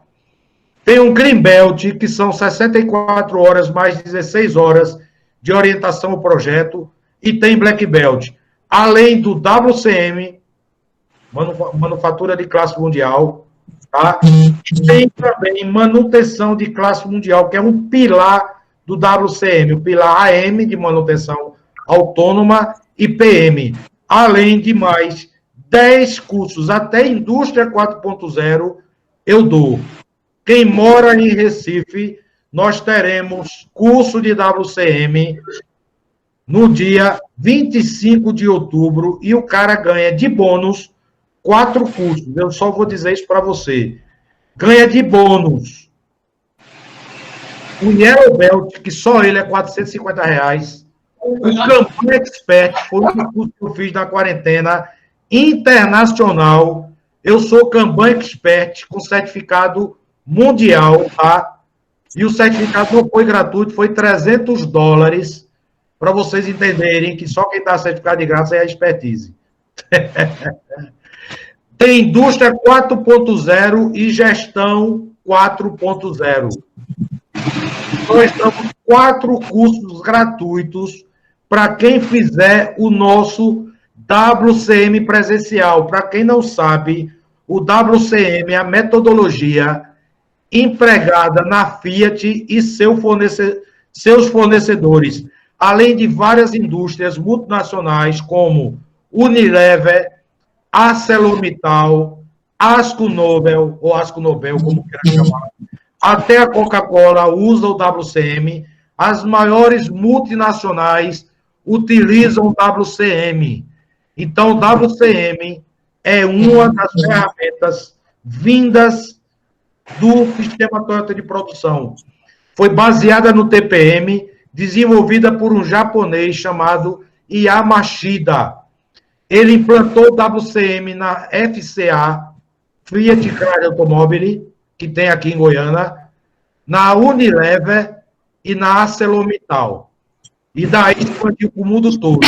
Nossos 4 professores são gestores da Unilever, engenheiros que trabalham todos os dias com WCM, são pós-graduados fora do Brasil, um deles está concluindo o doutorado, um deles é nível ouro em auditoria de WCM. Não, mas Sim, isso, senhor. vai aqui o meu abraço, o meu muito obrigado, gente. Foi uma Nós que agradecemos. enorme Professor, obrigado. vocês durante essas 2 horas, ok? A gente continua conversando nos grupos. Eu vou postar um formuláriozinho de pesquisa sobre... É uma pesquisa estatística que eu e Israel estamos fazendo. Sobre por que as pessoas saem dos grupos, ok? Sim.